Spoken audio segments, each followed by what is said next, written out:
Graça e paz da parte do Senhor e Salvador Yeshua. É maravilhoso estar aqui, mais uma vez sendo ministrada espiritualmente pela palavra e que você também seja ministrado e que tudo que for dito seja para a glória do Todo-Poderoso. Com a certeza de que a exposição, a leitura da palavra do Criador é que nos possibilita passarmos a enxergar a palavra do Senhor de modo espiritual, amém? Eu vou ler aqui em João, capítulo 10, a partir do versos 14, que diz: Diz o Salvador: Eu sou o bom pastor, conheço as minhas ovelhas e elas me conhecem.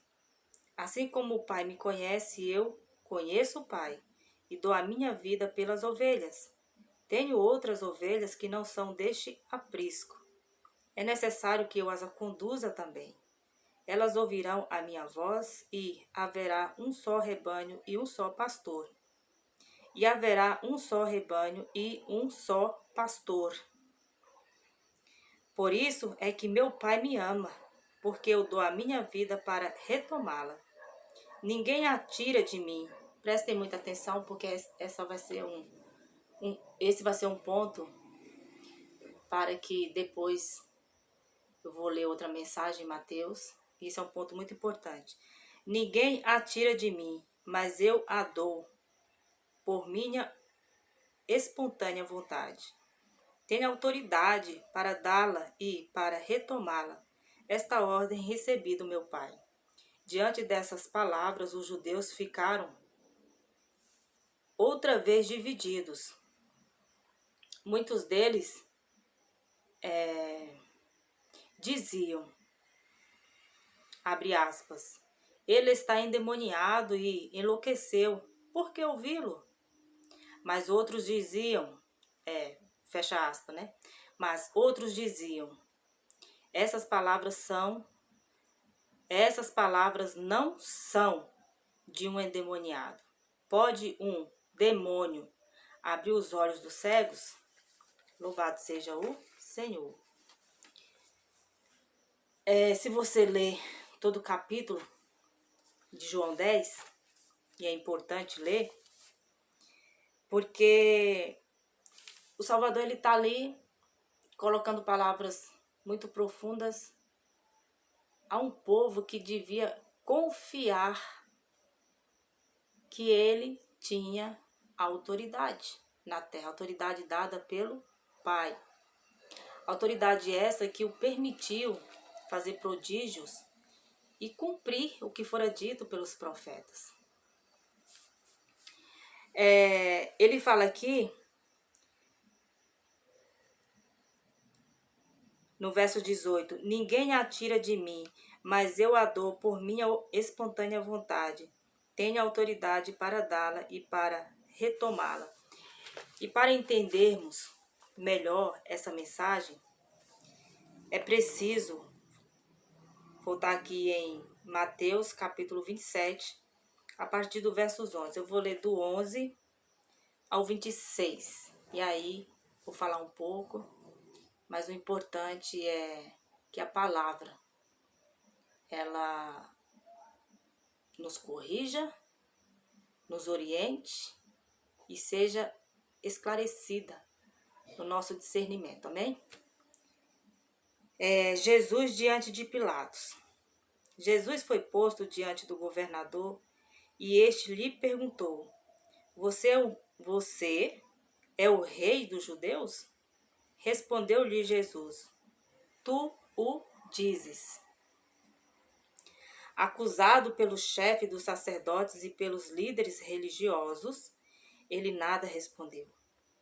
Então Pilatos lhe perguntou, você não ouve a acusação que eles estão fazendo contra você? Mas Jesus não lhe respondeu nenhuma palavra, de modo que o governador ficou muito impressionado.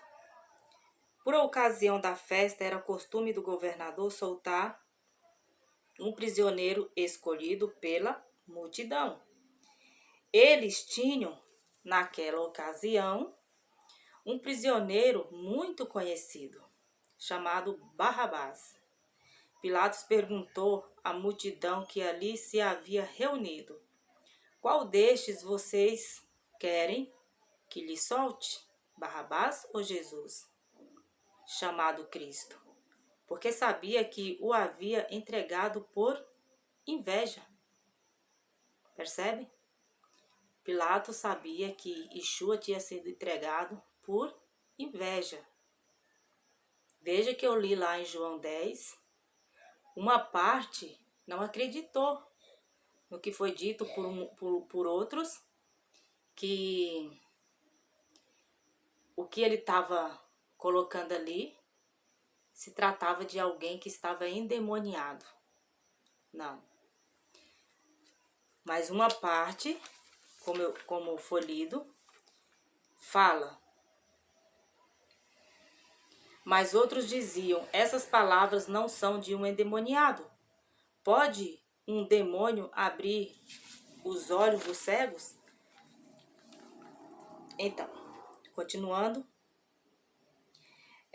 Estando Pilatos sentado no tribunal, sua mulher lhe enviou esta mensagem: não se envolva com este inocente, porque hoje, em sonho, sofri muito por causa dele. Mas o chefe dos sacerdotes e os líderes religiosos convenceram a multidão a que pedisse Barrabás e mandasse executar Jesus. Então perguntou o governador: qual dos dois vocês querem que eu lhes solte? Responderam eles: Barrabás. Perguntou Pilatos: que farei então com Jesus chamado Cristo? Todos responderam: crucifica-o. Por quê? Que crime ele cometeu? Perguntou Pilatos. Mas eles gritavam ainda mais: crucifica-o. Quando Pilatos percebeu que não estava obtendo nenhum resultado, mas ao contrário estava se iniciando um tumulto, mandou trazer água, lavou as mãos diante da multidão e disse: estou inocente do sangue deste homem. A responsabilidade é de vocês. Todo o povo respondeu: que o sangue dele caia sobre nós e sobre nossos filhos. Então Pilatos soltou-lhe Barrabás, mandou açoitar Jesus e o entregou para ser crucificado. Essas palavras, gente, no que se refere o povo, crucifica-o, e a petulância de falar que o sangue, no caso do justo, mas eles não colocam ali como justo, mas que o sangue dele caísse sobre eles e os seus. Eu vou ler aqui em Hebreus, capítulo 10, a partir do versos 28, que diz: quem rejeitava a lei de Moisés morria sem misericórdia pelo depoimento de 2 ou 3 testemunhas. Qual mais severo castigo, julgam vocês, merece aquele que pisou aos pés o Filho de Deus? Foi crucificado e insultou o Espírito da graça? Pois conhecemos aquele que diz: a mim pertence a vingança, eu retribuirei, e outra vez o Senhor julgará o seu povo. Terrível coisa é cair nas mãos do Deus vivo. Graça, o que essas 3 mensagens poderosas se concordam? Em João 10, João está falando a uma multidão, inclusive para homens invejosos, que não se agradavam nem um pouco do que eles estavam ouvindo, dos prodígios. Alguns ainda tinham uma pontadinha de temor por conhecer os livros dos profetas, no caso os pergaminos, o que havia sido escrito pelos profetas, e sabiam que ele não era comum. Não era comum, né? Alguém que veio como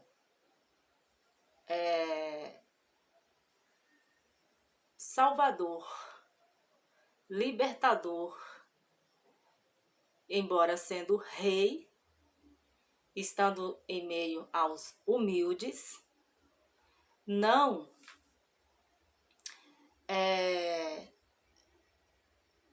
em nenhum momento demonstrou algum desejo de trazer glória para ele. Então eles estavam o observando. Porque parem e pensem, todos os prodígios que Yeshua estava fazendo, e o maior deles era falar palavras poderosíssimas, a qual temos conhecimento hoje, e tantas outras gerações, e a palavra do Senhor, ela não perde a sua validade, é atemporal, não perde a luz, o brilho, incomoda muitos, de geração a geração. Então, quando ele coloca ali que ele tem autoridade, então sempre incitava em alguns sentimento de ódio, sentimento contrário, já maquinando em seus corações uma possível crucificação, uma possível condenação a este que julgava ser o Salvador, mas que sem lanças, sem espadas, sem nenhum discurso de ódio, sem nenhuma atitude levando o povo a voltar-se contra as autoridades dali do momento, apenas com palavras poderosas e que estavam surgindo efeito. Então imagino aí, tentam entender que por essa palavra aqui em João 10 falar a respeito da inveja, é porque estava incomodando. E ninguém se incomoda com algo que não tem relevância, que não tem sentido, que não faz diferença na nossa vida. As pessoas, muitas das vezes, dificultosas no raciocínio ou na interpretação, podem se revoltarem por sentimentos de inveja e outros mais, exatamente por ver que é algo que não é da terra, é dos céus, entende? E aqui em Mateus, falando dos passos antes da condenação, é um ponto muito interessante, porque Pilatos, governador, ele está se vendo ali encurralado. Ele era uma autoridade. E ele não era a única autoridade. Então, antes de levá-lo, deixa eu ver aqui. Aqui no versos 1 do capítulo 27. De manhã cedo, todos os chefes dos sacerdotes e líderes religiosos do povo tomaram a decisão de condenar Jesus à morte. E amarrando-o, levaram-no e o entregaram a Pilatos, o governador. Quando Judas, que havia traído, viu que Jesus fora condenado, foi tomado de remorso e devolveu ao chefe dos sacerdotes e aos líderes religiosos as 30 moedas de prata.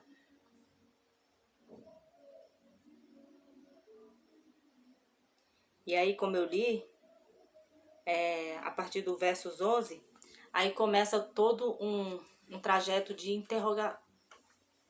interrogatório. Ele é interrogado. Ele é levado ao governador e ele é interrogado. E percebam que uma autoridade, quando está à frente de outra autoridade, eles se reconhecem. Yeshua, vários pontos aqui como eu li, ele ficou em silêncio. O silêncio de Yeshua falou mais para Pilatos do que se ele tivesse se justificado. Até porque era algo que precisava acontecer, já estava profetizado. Mas é interessante, eu quero colocar essa questão aqui do governador de Pilatos, que eu lendo, eu percebi temor da parte desse homem, através do silêncio de Yeshua. Quando ele faz a pergunta, Jesus foi posto diante do governador e este lhe perguntou: você é o rei dos judeus? Yeshua diz, entre aspas, tu o dizes. Então ali, com essas poucas palavras e uma sequência aí de interrogatório, de um interrogatório de perguntas, Yeshua permanece calado e ele fica impressionado. Por quê? Entendo que diante de Pilatos está o rei da glória. Um rei não fica dando explicações a autoridades. Um rei, ele tem toda aí, na questão de rei, terrenos, tem todos um protocolo. Se você for ler, por exemplo, Esther, até para Esther, após se tornar esposa, para se aproximar do seu esposo, do rei, ela precisava de uma permissão. E assim, pelo histórico dos reinados terrestres, se você buscar, você vai ver que não é diferente. É preciso ter uma permissão para se chegar. E tem até o relato aqui interessante da mulher do governador. Porque ali Pilatos está diante de uma autoridade. Está diante do rei. E é interessante que a mulher fala: Estando Pilatos, no versos 19, gente. Estando Pilatos sentado no tribunal, sua mulher lhe enviou esta mensagem: não se envolva com este inocente, porque hoje, em sonho, sofri muito por causa dele. Enquanto o povo estava alvoroçoso e os sacerdotes, porque essa é como se fosse um impulso, a presença deles ali, os gritos, a agitação do povo, tudo isso ia influenciar numa decisão ali de Pilatos para tomar uma decisão. O povo fala, crucifica-o, mas Pilatos, primeiro, pelo silêncio de Yeshua, que é um justo que está diante dele, e ele não precisava se defender. Por quê? Primeiro, como eu disse, era algo que tinha que acontecer. Já estava escrito no livro dos profetas. Segundo, está ali um jugo de povos, pessoas. Terceiro, vem a misericórdia do Senhor, porque pesa no coração, assim eu entendo, no coração de Pilatos, condenar, sem razão, sem motivo. E ele até pergunta, por que motivo? Mas o povo fala, crucifica-o, ou seja, o povo não tem um motivo. Os escribas, os sacerdotes que estavam ali, eles não se reuniram antes com Pilatos para dar um esclarecimento e falar. Por que eu estou falando tudo isso, gente? Porque tem vários filmes hollywoodianos, sei se é assim que fala, se não for me perdoa, que querem colocar uma fantasia. Eu acho que é para ficar mais interessante para o povo assistir, né? Então, às vezes, tem filmes que colocam todo, manda Jesus para lá, Jesus volta, e aquele alvoroço todo, e os sacerdotes conversando com os escribas, toda uma elaboração, mas o que está escrito aqui raramente você vai ver na íntegra o que está escrito, respeitando, colocando de fato o que foi escrito na palavra do Senhor. Então, se percebam, eu percebi, lendo, que como pesou no coração de Pilatos condenar um justo, até no momento em que era costume soltar um culpado, mostrando o quê? Uma misericórdia. Mas espera aí, agora eu tô em frente de uma situação que eu tenho que condenar um justo? O que que tem contra ele? Qual é qual é a condenação? Qual é a razão para que ele seja condenado, né? E vem a mulher, vem a mensagem da mulher. Então aí, acredito eu, que tocou no coração de Pilatos e fez com que pesasse. E ele não poderia sentenciá-lo para ser crucificado. Então ele pede lá uma bacia, lava as mãos e a culpa cai sobre o povo. E eles falam que o sangue cair sobre eles e sobre a sua descendência. Por isso que eu li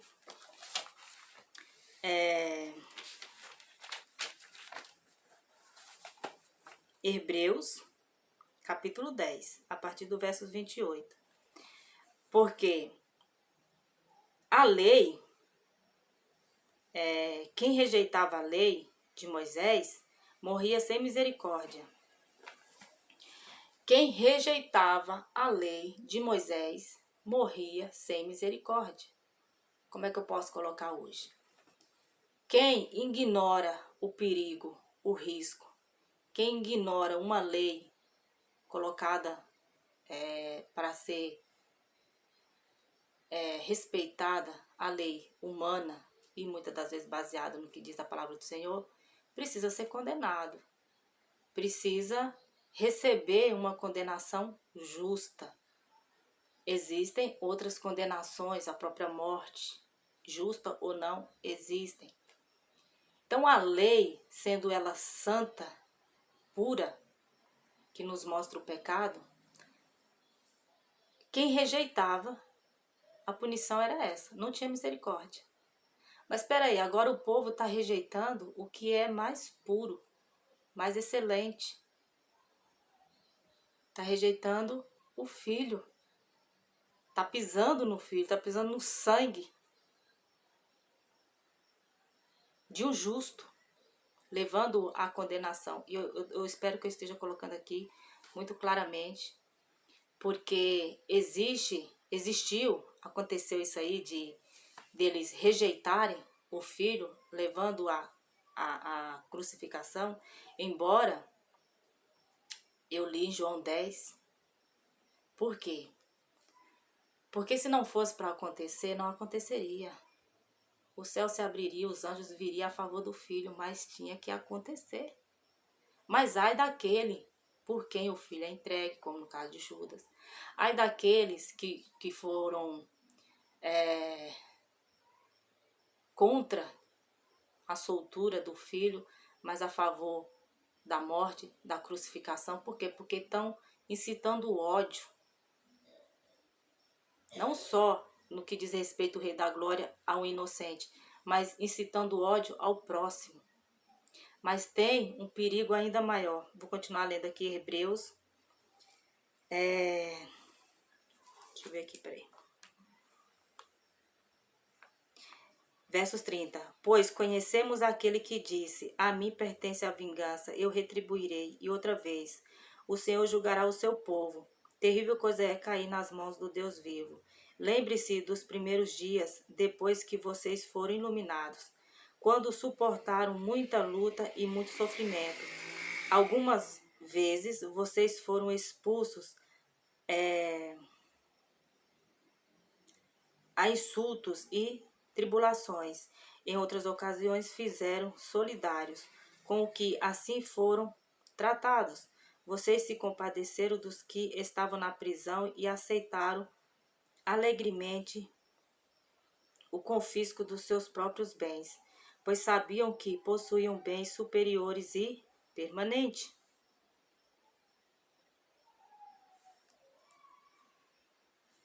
Peraí, deixa eu ver aqui.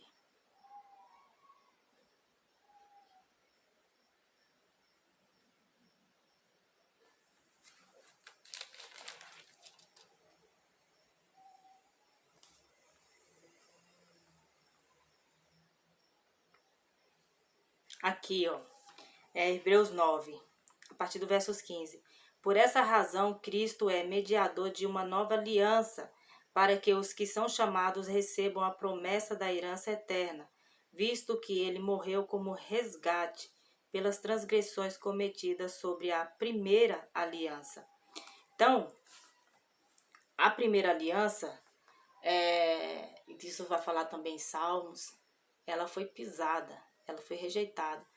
Muitos rejeitaram, negavam, não aceitavam a lei. Então morriam sem misericórdia. A aliança que o Senhor tinha com o povo dele foi quebrada. Essa nova aliança, cujo o sangue precioso foi derramado, como diz lá em Hebreus, que eu acabei de ler, capítulo 10, é preciso atentar-se se não estão pisando nesse sangue, se não estão pisando nessa aliança. Porque terrível coisa é cair nas mãos do Deus vivo. E aqui, também no versos 20 do capítulo 9 de Hebreus diz: este é o sangue da aliança que Deus ordenou que vocês obedeçam. Da mesma forma, aspergiu com o sangue o tabernáculo e todos os utensílios das suas cerimônias. De fato, segundo a lei, quase todas as coisas são purificadas com sangue. E sem derramamento de sangue não há perdão. Portanto, era necessário que as cópias das coisas que estão nos céus, fossem purificadas com esses sacrifícios, mas as próprias coisas celestiais com sacrifícios superiores. Pois Cristo não entrou em santuário feito por homens, uma simples representação do verdadeiro. Ele entrou nos céus para agora se apresentar diante de Deus em nosso favor, não porém para que se oferecer repetidas vezes à semelhança do sumo sacerdote, que entra no lugar santíssimo todos os anos com sangue alheio. Se assim fosse, Cristo precisaria sofrer muitas vezes, desde o começo do mundo, mas agora ele apareceu uma vez por todas, ao fim dos tempos, para aniquilar o pecado mediante o sacrifício de si mesmo. Qual é a conclusão, gente, de tudo isso? Porque é um assunto maravilhoso. Em João 10, o Senhor está falando ao povo como rei, como alguém que tinha e que tem autoridade sobre a vida, sobre a morte, tanto que ninguém poderia tirá-la. E ele, sendo o nosso bom e único bom pastor, ele coloca ali que além daquelas ovelhas, ele tinha outras, além das ovelhas ali no aprisco, ele tinha outras ovelhas que o reconhecem, que ouvem a voz dele. Essas ovelhas estão antenadas ao sangue purificador, ao sangue que foi estabelecida, o sacrifício que foi estabelecido a nova aliança, por conta da necessidade.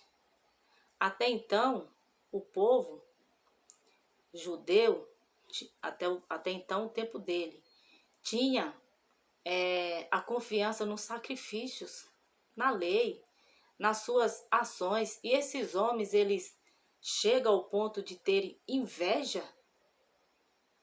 Por que inveja? No fundo, com o meu entendimento, eles perceberam que as palavras ditas pelo Salvador Yeshua eram palavras excelentes, que no mínimo exigia deles reflexão. Hoje não é diferente. Hoje, diante de um evangelho puro que fala, se Cristo te libertar, verdadeiramente você será livre. leva a pessoa a refletir. Palavras como eu li agora aqui em Hebreus, que ele não entrou em santuário feito por mãos humanas. Se fosse necessário, ele teria que vir ao mundo, no caso, né, várias vezes para fazer os mesmos sacrifícios, mas não, por quê? Porque ele, sendo o Salvador e Rei, com autoridade, enviado pelo Pai, esse sacrifício foi definitivo, como diz em Hebreus 10. Foi definitivo para estabelecer a nova aliança. Quem pisou no Filho, no caso no templo, e quem rejeitava a lei, era severamente punido. Quem gritou lá, crucifica-o, sem misericórdia, certamente teve a sua punição. Embora precisava acontecer. Hoje, quem rejeita o sangue da nova aliança, que é a mensagem do Evangelho, que é o poder do Senhor, e as cartas de Hebreus, Romanos, Coríntios, inteiras de exortação, para que o indivíduo se veja a sua colocação diante do Senhor. Não podemos nos auto-justificar, mas o Filho foi enviado para que através dele, da fé que temos nele e da confiança nessas palavras que nos leva à reflexão, possamos ter uma mudança de caráter, uma mente renovada, ao ponto de buscar, não, eu quero ler mais, eu quero ouvir essas palavras poderosas dadas ao apóstolo Paulo, dadas a Pedro, dadas a João, dadas aos apóstolos, do tempo de Yeshua em carne, do tempo dele ressuscitado. Eu preciso conhecer, porque são palavras poderosas, de grandes prodígios,